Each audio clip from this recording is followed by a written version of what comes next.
देखिए, एक्चुअली में मैंने जिला कांग्रेस अध्यक्ष बनने के लिए आवेदन नहीं किया था। जो आज मंदसौर में मेडिकल कॉलेज बन रहा है वो कमलनाथ जी की देन है।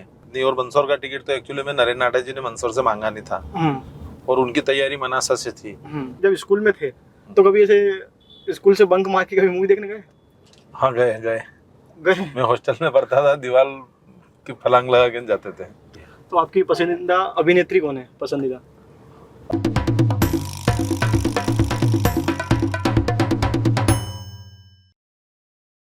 स्वागत है आप सभी का। क्या सोचता है देश का युवा? लंबे समय के बाद हम फिर आ गए हैं मध्य प्रदेश की राजनीति पे चुनावी माहौल जानने। तो आज हम आए हैं जिला कांग्रेस कार्यालय पे विपिन जी जैन से चर्चा करेंगे पूरे चुनावी माहौल को लेकर और क्या स्थिति है मंदसौर की। तो यदि आप मंदसौर और मध्य प्रदेश की राजनीति को जानने में इच्छा रखते हैं तो चलिए हमारे साथ और बात करते हैं विपिन जी जैन से। तो सबसे पहले तो स्वागत है विपिन जी, आपका बहुत बहुत स्वागत है। Thank you. तो फिलहाल हम कांग्रेस कार्यालय पे हैं, यही कांग्रेस का कार्यालय है या फिर इसके अलावा और भी कोई? नहीं, यही जिला का जो कांग्रेस कार्यालय है वो यही है। तो ये वही है, मतलब मेन कार्यालय यही हाँ, है। तो ये जगह कम नहीं पड़ती आपकी तरफ से? जगह तो अब कम पड़ती, पर ये आज से 50 साल पहले से बना हुआ है। और फिर इस बार तो अभी बीजेपी ने तो जमीन अलॉट करा ली, पर हाँ 1 बीघा जमीन इनको अलॉट हुई, पर कांग्रेस इस टाइप का काम नहीं करती है। नहीं, आप कांग्रेस भी काफी लंबे समय तो सत्ता में रही है, हालांकि बीजेपी कार्यालय भी अभी बहुत छोटी जगह में चल रहा है, लेकिन उनने जमीन अलॉट कर ली है। इसमें कांग्रेस पीछे क्यों रह गई है? पीछे तो नहीं है, अभी हमको आवश्यकता है नहीं, क्योंकि इसके जो बैक साइड है वो भी हमारे पास ही है, तो अब हमारी पूर्ति हो जाती है उससे। अच्छा, जब भी आपको आवश्यकता लगती है आप वो ले लेते हैं। तो चलिए हम आगे चलते हैं और चलते हुए बात करते हैं। बिल्कुल। तो विपिन जी, मेरा पहला सवाल यही रहेगा, वर्तमान में जो स्थिति है मंदसौर जिले की, यहाँ पे कांग्रेस बहुत कमजोर है, क्योंकि नगर निकाय के चुनाव के नतीजे हमने देखे। लगभग 7-8 बीजेपी की और सिर्फ कांग्रेस के पास शायद एक ही है भानपुरा की। तो वो ऐसी स्थिति से उभरना और विधानसभा चुनाव में वापसी करना। देखिए, आपने जो बात कही ये सही है कि कांग्रेस यहाँ कमजोर थी, लेकिन अभी 7-8 महीने से जब से मैं अध्यक्ष बना हूँ तो हमने ग्राउंड लेवल पर वर्क किया है। आज हमारे पास बीएलए है, हमारे पास मंडलम अध्यक्ष है, हमारे पास सेक्टर अध्यक्ष है, हमारे पास ब्लॉक अध्यक्ष है, हमारे पास पन्ना प्रमुख है, बूथ की कमेटी है। तो मैं ये मानता हूँ कि 25 साल में सबसे मजबूत संगठन अगर हमारा है तो इस बार है, और इस बार संगठन चुनाव लड़ेगा। तो फिर भी कहीं ना कहीं कमी तो नजर आती ना, क्योंकि ये 8 में मतलब सिर्फ एक नगरीय निकाय, 8-9 नगरीय निकाय है, उसके बावजूद सिर्फ एक ही आना, तो कहीं कमजोरी तो है। देखिए, स्थानीय चुनाव में क्या होता है कि अधिकतर सरकार के साथ जाते हैं, उनको ये रहता है कि डेवलपमेंट होगा, विकास होगा। विपिन जैन ने पहली बार कब सोचा था कि वो राजनीति में आएंगे? मैं 2000 में जब हमारी ग्राम पंचायत थी धुंधड़का, तब मैंने मेरे पिताजी को बोला, तो वो पंच का चुनाव लड़े और विजय हुए। उस समय मेरी एज 18 साल की थी। हाँ, मैं चुनाव नहीं लड़ सकता था, तो उनको पंच का चुनाव लड़ाया। उसके बाद 2000 में मैं 5 में जनपद का चुनाव लड़ा दलोदा से। 2005 में फिर मैं जनपद सदस्य बना। 2015 में वापस मैंने सरपंच का चुनाव लड़ा, फिर मैं सरपंच बना 2015 में दलोदा से। सुनने में आया कि दलोदा को बहुत उभारा था आपने, बहुत कुछ अवार्ड भी मिले थे, तो उसके बारे में कुछ बताना चाहे आप? देखिए, जब मैं सरपंच बना तो दलोदा की हालत बड़ी खराब थी, क्योंकि दलोदा एक 15,000 की आबादी का गांव है। हम मेन गांव में 2,000-3,000 की आबादी होती है, पर दलोदा क्या कि बहुत बड़ा है। वहाँ पे रेलवे स्टेशन भी है, कृषि उपज मंडी भी है, उद्योग धंधे भी है, स्कूल है, कॉलेज है, सारी चीजें। तो जब मैं सरपंच बना तो मैंने सोचा कि इस गांव के लिए अपने को कुछ करना चाहिए। तो फिर मैंने मेहनत की, लोगों को समझाया, टैक्स के बारे में उनको बताया कि आप टैक्स दो। तो 5 साल तक एक पूरा दलोदा का एक रोड मैप बनाया, फिर लोगों को बताया कि हम इस टाइप से डेवलपमेंट करेंगे, और फिर हमने उसमें सफलता भी प्राप्त की।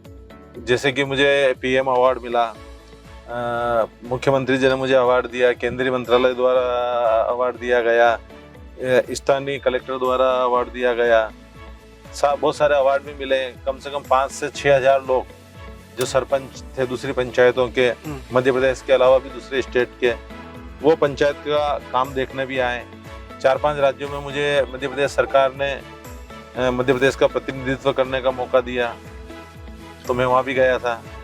तो ये सब कांग्रेस बीजेपी की सरकार में हुआ, मतलब आप प्रदेश में सरकार बीजेपी की थी और कांग्रेस से रहे हैं, तो ऐसे में कितना मुश्किल होता है प्रदेश सरकार से, क्योंकि वित्त भी चाहिए होता है किसी भी ग्राम पंचायत को लाना, तो ऐसे में ये सब चीज़ें आपने कैसे संभाली कि प्रदेश में बीजेपी सरकार और पंचायत के लिए पैसा लाना? देखो ये बात सही है कि प्रदेश में बीजेपी की सरकार थी और मैं कांग्रेस से हूँ, तो दिक्कतें तो बहुत आई, लेकिन मेरा एक ही लक्ष्य था कि दलोदा की जो 15-16 हजार की जनसंख्या है वो मेरी है और मुझे इनके लिए काम करना है, दूसरी बातों में ध्यान देना नहीं है, और वही मैंने किया और उसमें मुझे सफलता मिली और बिना किसी भेदभाव के हमने वो काम किया। और जब हम बिना किसी भेदभाव के उस गांव को अपना समझ के काम करते हैं तो निश्चित ही सफलता मिलती है, और वो सफलता मुझे मिली। भारतीय जनता पार्टी के लोगों द्वारा मुझे परेशान भी किया गया, कई बार मेरी जांचें भी करवाई गई, लेकिन हम सत्य थे इसलिए कोई डरने की जरूरत ही नहीं थी। एक भीतर खाने में ये भी अब ये सच है कि नहीं, अफवाह हो सकती है मुझे नहीं पता, लेकिन एक भीतर खाने में ये भी बातें होती है कि मंदसौर के जो स्थानीय विधायक है उन्होंने आपका काफी समर्थन किया था। अब इस बात में कितनी सच्चाई है? नहीं, मेरी बात सुनिए, एक्चुअली में जो डेवलपमेंट वहाँ किया, जो पंचायत को करना चाहिए वो ग्राम पंचायत ने किया, इसीलिए तो मुझे अवार्ड दिया गया, इसीलिए मुझे सरकार ने अन्य राज्यों में भेजा, नहीं तो वो विधायक जी को भेजते हैं। अवार्ड किसको मिला? ग्राम पंचायत को मिला। लेकिन इसी भीतर तो ये सहयोग उन्होंने आपको, मतलब जो भाजपा की पंचायत नहीं, देखो समर्थन न करके आपको ऐसा, मेरी बात सुनिए, जो मेरे क्षेत्र के अंतर्गत काम आता था वो ग्राम पंचायत ने किया, और वो भी 15 साल से विधायक हैं, तो जो उनके क्षेत्र के अंतर्गत आता था वो काम उन्होंने किया। आप जब अध्यक्ष बने उससे पहले लंबे समय तक बहुत चर्चा चलती रही कांग्रेस, आप जब अध्यक्ष कार्यकारी अध्यक्ष थे और अध्यक्ष की नियुक्ति होने वाली थी, तो लंबे समय तक एक बहुत लंबी बहस चलती थी कि आज ये रोज नए नाम आते थे कि आज ये बनने वाले हैं, कभी किसी का नाम आ रहा, कभी किसी का नाम आ रहा, तो और उसके साथ ही ये बात भी उठ रही थी कि विपिन जैन को बनाया जाएगा, लेकिन विपिन जैन स्वयं रुके हुए हैं, वो स्वयं जिलाध्यक्ष नहीं बनना चाह रहे हैं, तो इस बात में कितनी सच्चाई है? देखिए, एक्चुअली में मैंने जिला कांग्रेस अध्यक्ष बनने के लिए आवेदन नहीं किया था। मुझे भोपाल में माननीय कमलनाथ जी ने बुलाया और उन्होंने मुझे कहा कि तुमको जिलाध्यक्ष बनना है और संगठन का काम देखना है, और उन्होंने जो आदेश दिया उसका मैंने पालन किया। मतलब आप खुद से पहले नहीं चाह रहे थे कि आप जिलाध्यक्ष बने? हाँ, मैंने कोई ऐसी मांग नहीं की थी। तो क्या इसमें ये भी था कि कांग्रेस का शायद ऐसी बयान, बीच में कुछ नेताओं के बयान आए थे कि जो जिलाध्यक्ष रहेगा वो विधानसभा नहीं लड़ सकता, क्या ये भी मुख्य वजह थी उसमें? उस टाइम पे उस समय बयान आ रहे थे कहीं कांग्रेस के वरिष्ठ नेताओं के? देखिए, ये बयान किसी कांग्रेस के नेता ने नहीं दिया, ये खुद पत्रकार लोग अपने मन से लिखते हैं। मैं आपको बताता हूँ कि पिछली बार भी हमारे 11 जिला कांग्रेस अध्यक्षों को विधानसभा का चुनाव लड़ाया था, और अभी हाल ही में जब कमलनाथ जी पिपली आए थे तो पत्रकार बंधुओं ने पूछा था उनसे, तो उनका जवाब था कि जो विनिंग कैंडिडेट है और जो सर्वे में आएगा उसको हम देंगे। तो ऐसा कुछ नहीं है कि जो जिलाध्यक्ष है उनको टिकट नहीं मिलेगा? मुझे तो ऐसा लगता है कि कांग्रेस की और माननीय कमलनाथ जी की एक ही पॉलिसी है अभी कि विनिंग कैंडिडेट और सर्वे में जो टॉप पे आए उसको टिकट देना है, चाहे वो जिलाध्यक्ष हो या किसी पद पे हो। कोई भी व्यक्ति दावेदारी कर सकता है कहीं से भी, मतलब हाँ, विधानसभा? देखो, ऐसा कोई क्राइटेरिया नहीं है। भारतीय जनता पार्टी और कांग्रेस में ये अंतर है, कांग्रेस प्रजातांत्रिक पार्टी है, यहाँ एक छोटा से छोटा एक गांव का नगर अध्यक्ष भी विधानसभा के लिए दावेदारी कर सकता है, और करते हैं हमारे यहाँ। ब्लॉक अध्यक्ष भी कर सकता है, मंडलम कर सकता है, सारे कर सकते हैं। और भारतीय जनता पार्टी में ऐसा नहीं है, वो वहां से ऊपर से नाम थोप देते हैं। और आपने देखा होगा कांग्रेस का एक छोटा छोटा कार्यकर्ता भी टिकट मांगता है, भारतीय जनता पार्टी का क्या मांगता है। आपकी दावेदारी कितनी मजबूत है मंदसौर से, क्योंकि और अन्य उम्मीदवार भी है जो दावेदारी कर रहे हैं लंबे समय से, वो कुछ नाम भी है, नाम तो मैं नहीं लेना चाहूंगा, लेकिन बहुत से नाम है जो दावेदारी कर रहे हैं, ऐसे में आपका दावा कितना मजबूत उनके सामने रहेगा? देखिए, दावा मजबूत या किसी का कमजोर, जो भी कांग्रेस के कार्यकर्ता टिकट मांग रहे हैं, हम सब एक हैं। जिसको भी कांग्रेस पार्टी टिकट देगी हम सब उसके लिए काम करेंगे। नहीं, बहुत हम पिछले चुनाव में भी देखा, उससे पहले भी चुनाव में हम देखते हैं कि क्या होता है कि कांग्रेस की लड़ाई खुद कांग्रेस से हो जाती है। मतलब ऐसा संगठन में कई बार देखने को मिलता है कि कांग्रेस के जो अन्य उम्मीदवार रहते हैं, वो जो जब कैंडिडेट डिक्लेयर हो जाता है तो उसके विरोध में दबी जुबान में लगे रहते हैं। ऐसा कई चुनावों में देखा है। वो दोनों पार्टी में होता है, वो भारतीय जनता पार्टी में भी होता है, कांग्रेस में भी होता है। कोई किसी का पसंद का उम्मीदवार मिल जाता है, किसी को पसंद नहीं आता, तो ये तो चलता रहता है। तो इस बार मतलब आपको क्या लगता है कि इस बार मुख्य मुकाबला कांग्रेस से, खुद कांग्रेस संगठन से होगा या फिर भाजपा से रहेगा? नहीं, कांग्रेस और बीजेपी के बीच में रहेगा मुकाबला और कांग्रेस जीतेगी। सब मिलकर लड़ेंगे, हाँ मिलकर लड़ेंगे इस बार हम सब एक। गुटबाजी नहीं होगी, बिल्कुल गुटबाजी नहीं है, क्योंकि पिछले दिनों में ऐसा हुआ था कि कई दावेदार लगे हुए थे। नहीं इस बार देखो कांग्रेस का संगठन एक है, कमलनाथ जी के नेतृत्व में हम चुनाव लड़ रहे हैं और कमलनाथ जी को मुख्यमंत्री बनाना है, हम सभी का यही उद्देश्य है मेन। अभी जो वर्तमान 4 विधानसभाएं मंदसौर में लग रही है, इसमें एक भी कांग्रेस की नहीं है, एक आई थी वो भी भाजपा में चले गए। तो ऐसे में कार्यकर्ताओं को उत्साहित रखना, जहाँ एक भी विधानसभा नहीं हो, ऐसे में कार्यकर्ताओं में जोश बनना कितनी बड़ी चुनौती है आपके लिए? देखिए मैं 7 महीने हो गए मेरे को जिला कांग्रेस का अध्यक्ष बना और हर महीने एक नए कार्यक्रम कांग्रेस का हो रहा है। पिपलिया में कमलनाथ जी की सभा थी, हमारे पास सरकार तो है नहीं, कोई संसाधन भी नहीं है, उसके बाद 70,000 लोग पिपलिया की सभा में, कमलनाथ जी की सभा में आए थे। भारतीय जनता पार्टी क्या कर रही है, शासकीय बसें लगा रही है, शासकीय कर्मचारी लगा रही है और उनकी सभा को सफल बनाने के लिए प्रयास करती है। लेकिन कांग्रेस का कार्यकर्ता खुद चल के आ रहा है। अभी 4 दिन पहले ही जन आक्रोश यात्रा थी हमारी, आप देखो मंदसौर में कितनी भीड़ थी, गरुड़ भानपुरा में कितनी थी, शामगढ़, सुहासरा, अब तो छोटी छोटी जो नगर पंचायतें हैं वहाँ भी 5-5 हजार 10-10 हजार लोग जन आक्रोश यात्रा में आए थे और वो खुद चल के आ रहे हैं।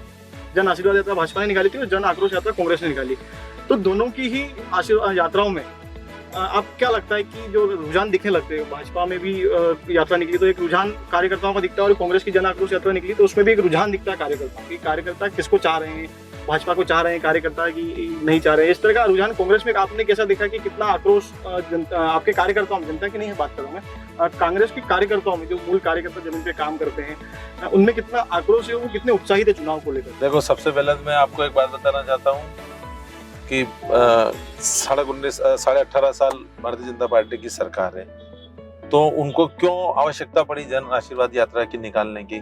अगर आपने अच्छा काम किया तो वैसी जनता आशीर्वाद देगी। भारतीय जनता पार्टी को लग गया है कि अब हम सरकार में नहीं आ रहे हैं, और पिछली बार भी वो सरकार में नहीं आए थे, उन्हें खरीद फरोख्त करके सरकार बनाई, तो उनको लगा कि पिछली बार भी हम आए नहीं थे, पिछली बार तो कैसे भी विधायकों को खरीद ली और बना ली, और इस बार भी उनके जो इंटरनल सर्वे हैं उसमें 50-60 सीट आ रही है, तो उनने ये जन आशीर्वाद यात्रा निकाली लोगों में एक माहौल बनाने के लिए। लेकिन आपको मैं बताता हूँ कि गांधी चौराहे पे इनके राष्ट्रीय सचिव है कैलाश विजयवर्गीय जी, वहाँ पे 200 लोग भी नहीं थी, सारी कुर्सियां खाली थी, और एक जबकि पूरा शासन प्रशासन लगा हुआ था, और उसी में हमने जन आक्रोश यात्रा जो निकाली, वास्तविक में लोगों में आक्रोश है भारतीय जनता पार्टी के प्रति। तो आपका मानना है कि कांग्रेस कार्यकर्ताओं में उत्साह है उसको लेकर, चुनाव को लेकर? बिल्कुल, पूरी मेहनत करेंगे वो जी जान से। बिल्कुल कर रहे हैं। आप सोचो कि हम 20 साल से सरकार में नहीं है, उसके बाद भी आज हमारा कांग्रेस का कार्यकर्ता एक कार्यकर्ता झंडा लेके खड़ा है। लेकिन एक सवाल ये भी उठता है ना, आपने जैसा बताया कि सरकार पिछली बार कांग्रेस की बनी थी और कुछ विधायक भाजपा में चले, तो एक जनता के मन में भी तो एक सवाल उठता है कि हम कांग्रेस को चाह रहे हैं, वोट भी दे रहे हैं, लेकिन कांग्रेस के विधायक ही स्वयं टूट के चले जा रहे हैं। तो जनता का विश्वास वापिस से जीतना कि दोबारा कांग्रेस के कार्यकर्ता या विधायक, यदि विधायक जीतते भी हैं तो वो भाजपा में नहीं जाएंगे, इसकी क्या गारंटी रहेगी? जनता के मन में एक सवाल तो उभरता है ना, कहीं ना कहीं उनके मन में आता है कि हम वोट दे भी दें तो क्या भरोसा कल को कोई दूसरे विधायक वापिस से टूट के भाजपा में चलेगा, तो ऐसे में जनता को कैसे समझाएंगे आप? देखिए पिछली बार कांग्रेस की जो सरकार बनाई थी वो जनता ने बनाई थी, और इस बार जनता 150 पार सीटें हमको देगी, तो इस बार ऐसा कुछ भी होने वाला नहीं, कितने खरीद के ना खरीदेंगे ये। तो अभी भी कहीं ना कहीं ऐसा संशय रहता है कि बीजेपी कांग्रेस की, क्योंकि अमूमन हम देखते हैं ना तो अधिकतर राज्यों में ऐसा ही होता है कि कांग्रेस के विधायक टूटकर भाजपा में जा रहे हैं। कर्नाटक में भी देखा था, पहले ऐसा नहीं होता था। ये भारतीय जनता पार्टी जब से सेंट्रल गवर्नमेंट में आई है और ये जो भ्रष्टाचार का पैसा है उससे ये विधायकों को खरीदने का काम कर रही है, लेकिन जनता समझ गई है कि ये जो पैसा है ना वो जनता का पैसा है, इसलिए जनता भरपूर मैंडेट देगी।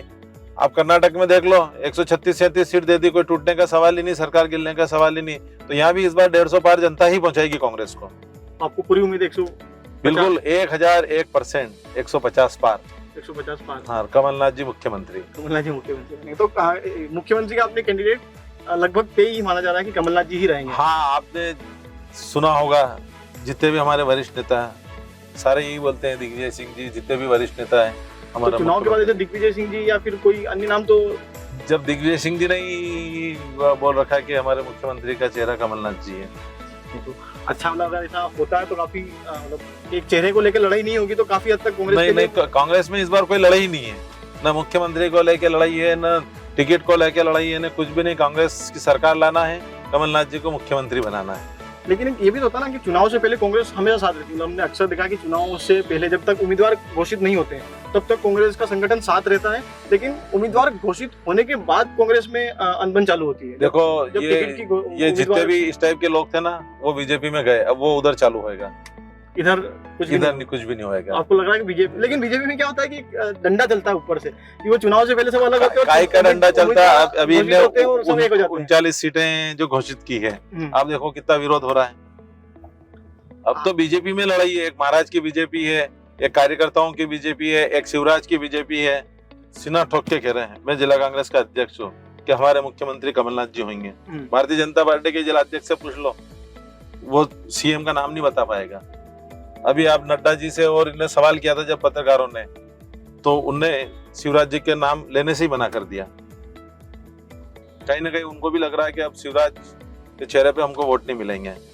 तो आपको पूरा लग रहा है ऐसा कि इस बार कांग्रेस की सरकार, तो भावी मुख्यमंत्री कह रहे हैं तो कमलनाथ जी को। इतना उत्साह कैसे, मतलब आप ऐसा क्या मान के चल रहे हैं कि इतना बिल्कुल आप तय मान रहे हैं? 150 सीट बता रहे हैं, मतलब 150 सीट बहुत होती है। आपको बताता हूँ, कमलनाथ जी सेंट्रल की राजनीति कर रहे थे। पिछली बार पूरे मध्य प्रदेश के लोग उनको इतनी अच्छी तरह से नहीं जानते थे। जब 15 महीने वो मुख्यमंत्री रहे, तो लोगों को उनने जो कार्य किया और उनकी जो कार्य करने की कार्य प्रणाली है, उससे लोग बहुत प्रभावित हुए। तो इस बार तो एक तरफा वोट कमलनाथ जी के नाम पे जाएंगे। भी हाल ही में कुछ रणदीप सुरजेवाला जी या फिर किसी का बयान ऐसा था कि अगर कांग्रेस सत्ता में आती है तो वो कांग्रेस के जिला अध्यक्ष को कैबिनेट का दर्जा देंगे। इस तरह का कोई बयान आया था बीच में किसी कांग्रेस नेता का। एक्चुअली में कर्नाटक में शायद ऐसा किया गया है। भोपाल में मैं एक मीटिंग में था, उसमें सुरजेवाला जी भी थे, कमलनाथ जी भी थे। सुरजेवाला जी ने ये बोला था कि जो जिला कांग्रेस के अध्यक्ष है उनको कर्नाटक में राज्य मंत्री का दर्जा दे दिया गया है, ऐसा उनने बोला था। तो आपको लग रहा है कि एमपी में भी ऐसा हो सकता है? अब ये जो डिसीजन है वो हमारे मुख्यमंत्री कमलनाथ जी लेंगे, प्रदेश के प्रभारी लेंगे, प्रदेश कांग्रेस का अध्यक्ष लेगा। ये निर्णय तो आपको क्या मतलब, आप जिला कांग्रेस, हमको तो बस एक ही उम्मीद है कि कमलनाथ जी मुख्यमंत्री बनना चाहिए। यही उम्मीद है, मतलब और कोई पद से कोई लेना, किसी कोई लोभ नहीं है। और ये तो हुई राजनीतिक बात में। चाहूंगा कि आपको मतलब अगर खाने की हम बात करें तो आपको खाने में क्या पसंद है? एक्चुअली में देखो, मेरा जो गाँव है वो निम्बोत है। अब यहाँ निम्बोत का हूँ, बेसिक रहने वाला निम्बोत का, मंदसौर विधानसभा का ही है। तो हाँ, यहाँ से यशपाल जी भी वहाँ के निम्बोत के ही है।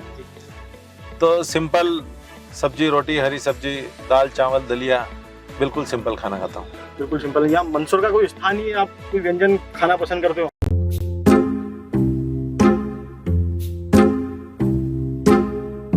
मंदसौर में एक्चुअली में कभी कभी जैसे स्वीट खाना होता है तो गोविंद वालों के यहाँ से स्वीट ले लेते हैं, गोल चौराहे पे है। अभी अगर मैं आपसे कहूँ, अगर मैं आपको कुछ ऑफर करूँ, आप कुछ खाना चाहेंगे तो आप क्या खाना पसंद करोगे? मुनीम जी के पाव बड़े हैं, गुप्ता जी के पाव बड़े हैं। आपको पसंद है या नहीं है मुनीम जी? नहीं है, बिल्कुल है, खाता हूँ मैं। तो आप खाना चाहेंगे अभी? बिल्कुल।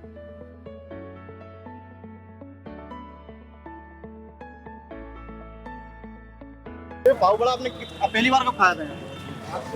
मैं एक्चुअली में 15-20 साल हो गए यहाँ। जब भी मंदसौर आने का काम पड़ता था तो मुनीम जी का पाव बड़ा हम खाते ही खाते थे। तो यहाँ और भी जनता है जिनसे हम कांग्रेस के बारे में पूछेंगे और कुछ सवाल आपके बारे में भी होंगे। बिल्कुल। वो आपको कितना चाहते हैं या नहीं चाहते? क्या नाम है आपका? सुनील। सुनील जी कहाँ से है? मंदसौर। प्रॉपर मंदसौर के ही है। कांग्रेस को लेकर आपका क्या, अभी जो चुनाव आने वाले हैं उसमें कांग्रेस की स्थिति को आप क्या मानते हैं? जी, कांग्रेस की स्थिति जो है हम बहुत अच्छी और बहुत मजबूत स्थिति मानते हैं। ये विगत जो 20 सालों में जो भारतीय जनता पार्टी की सरकार है और जिन मुद्दों और जिन वादों को लेकर लोगों ने उन्हें वोट दिया था, चुना था, उसके बिल्कुल विपरीत रहा।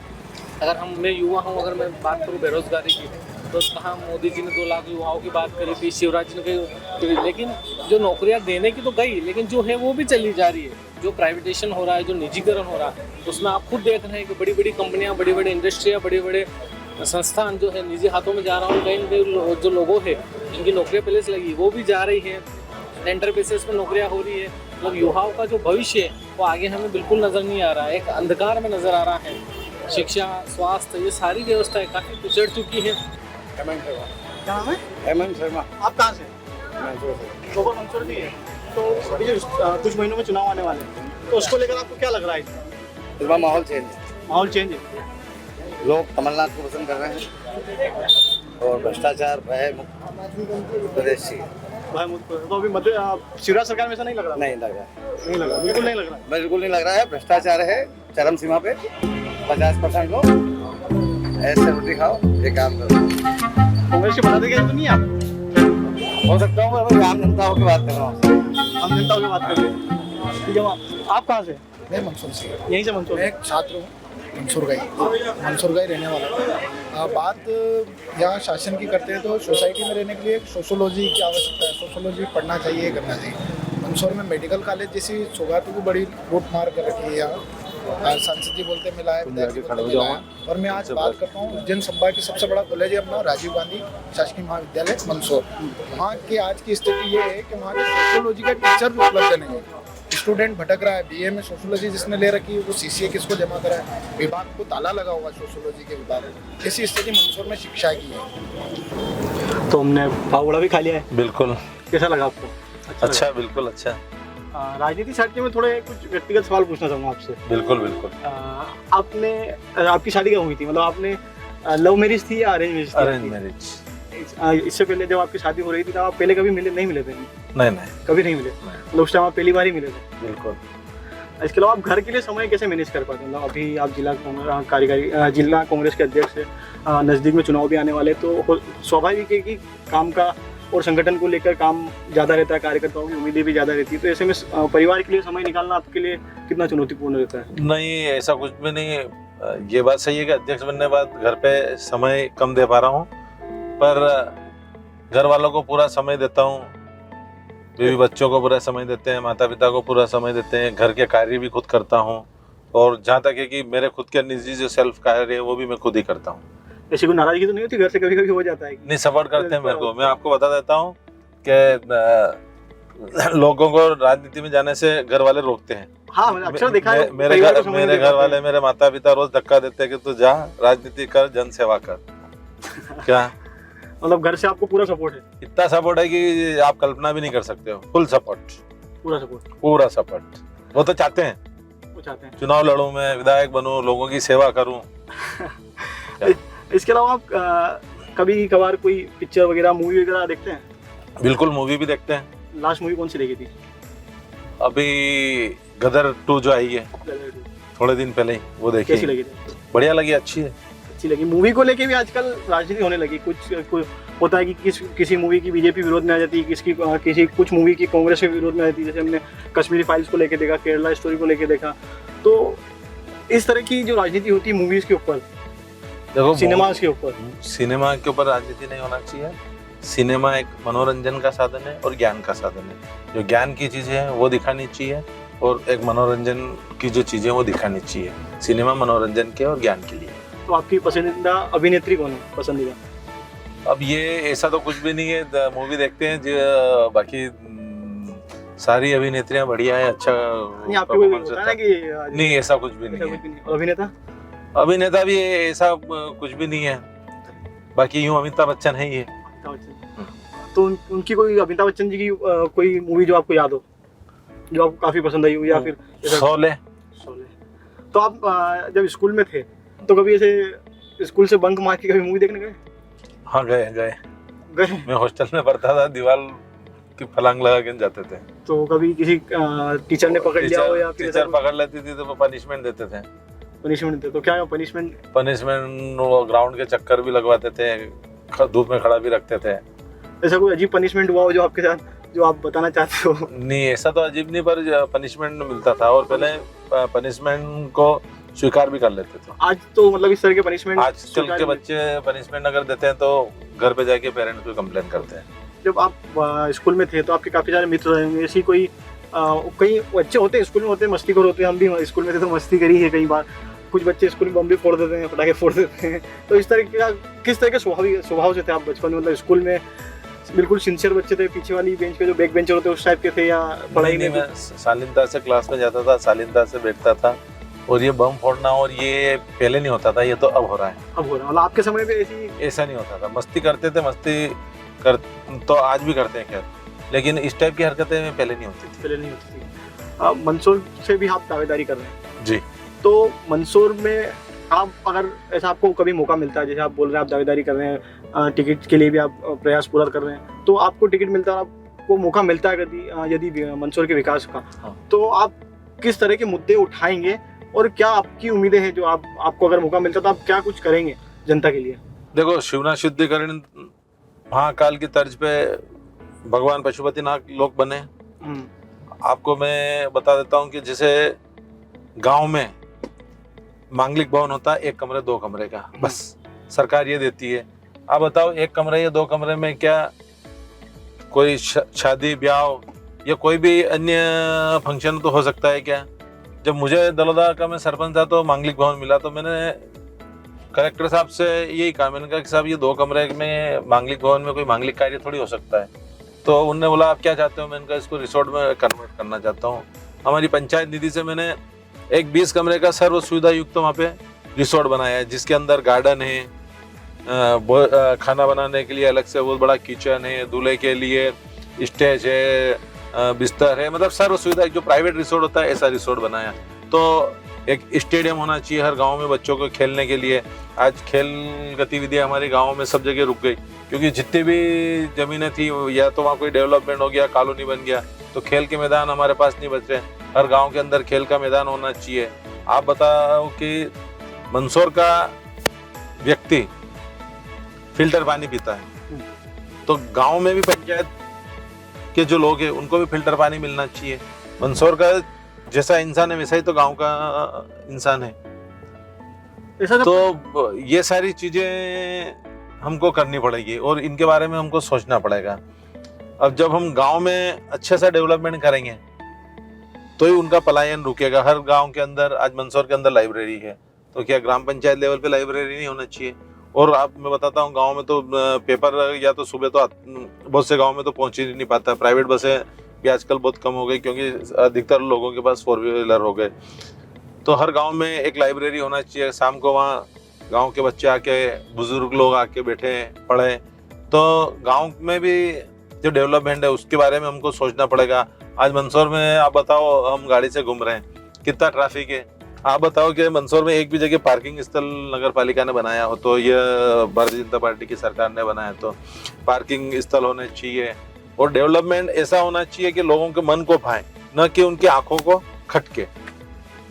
इसके अलावा ये भी है ना कि घोषणाएं चुनाव के टाइम सब करते हैं, मतलब कांग्रेस भी आती है तो घोषणा करती है, भाजपा भी आती है चुनाव से पहले घोषणा करती है, लेकिन उनको जमीन पर पहुंचाना जिम्मेदारी तो ये होती है ना कि जमीन पे पहुंचे। जैसे आप बता रहे, ये सब होना चाहिए सब, मतलब हर व्यक्ति चाहता है कि हर घर में पानी, शुद्ध पानी, फिल्टर पानी हो और खेलने के ग्राउंड हो, लाइब्रेरी हो, लेकिन जब सत्ता में आते तो ये सब चीज़ें नहीं होती है कहीं कभी। क्योंकि सत्ता में आते तो कमलनाथ जी भी कुछ भाजपा आरोप लगा रही थी कि कमलनाथ जी बोलते हैं कि पैसे नहीं है, फंड की कमी है, शिवराज जी ने खजाना खाली कर दिया। तो ऐसे में फंड लाना भी तो एक बड़ी जिम्मेदारी, फंड कहाँ से आएगा? मतलब देखिए, मैं आपको बताता हूँ, क्योंकि अभी जो वर्तमान स्थिति है इसमें काफी कर्ज लेके सरकार चला रही है एमपी को, तो ऐसे में फिर कांग्रेस आएगी तो फंड का मैनेजमेंट कहाँ से होगा? ये जब आप बता रहे हैं ये घोषणाओं के लिए पैसा भी तो चाहिएगा। कमलनाथ जी की सोच के आपने जो बोला है, कमलनाथ जी की सोच बहुत अलग है।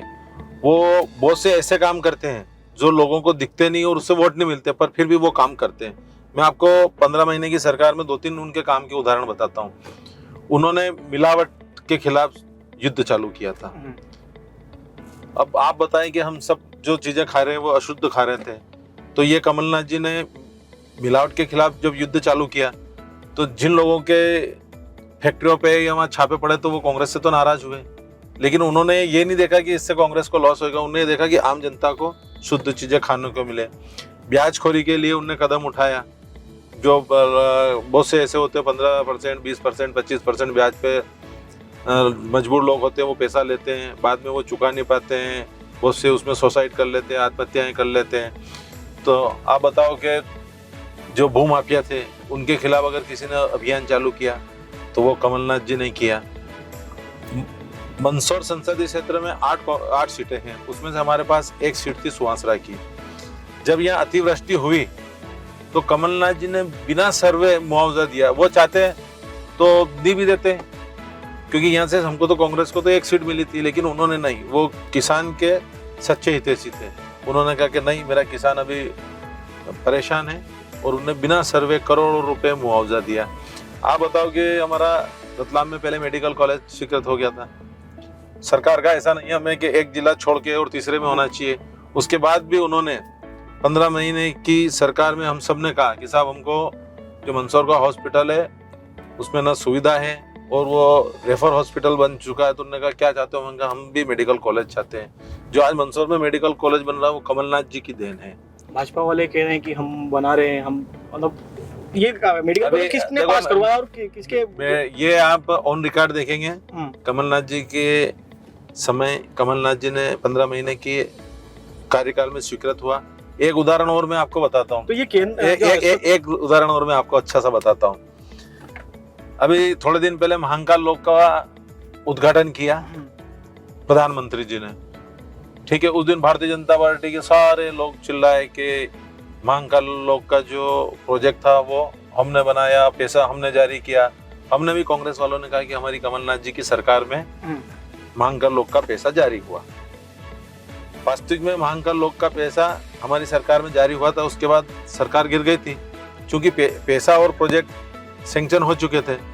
उसका निर्माण किसने कराया? भारतीय जनता पार्टी ने कराया। और उनने इतना घटिया निर्माण कराया कि जो सप्तऋषि की मूर्तियां थी एक हवा के झोंके से उड़ गई। और कमलनाथ जी, मैं आपको बताता हूँ, ऐसे कोई घोषणा भी नहीं करते हैं कि जो पूरी न हो। उनने 15 महीने में जो हमारी पिछली बार की घोषणा थी, बहुत सारी घोषणाएं पूरी कर दी थी, और कुछ घोषणाएं इसलिए बाकी रह गई कि सरकार गिर गई थी। तो कमलनाथ जी जो घोषणा कर रहे हैं वो वचन है, कमलनाथ जी जो बोलते हैं वो वचन है। आपने मेडिकल कॉलेज का जिक्र किया, तो ये केंद्र सरकार बनाती है या फिर प्रदेश सरकार, जो मेडिकल कॉलेज मंदसौर में बन रहा है? नहीं, इसकी स्वीकृति और कुछ अनुदान प्रदेश सरकार का भी रहता है, सेंट्रल गवर्नमेंट का भी रहता है।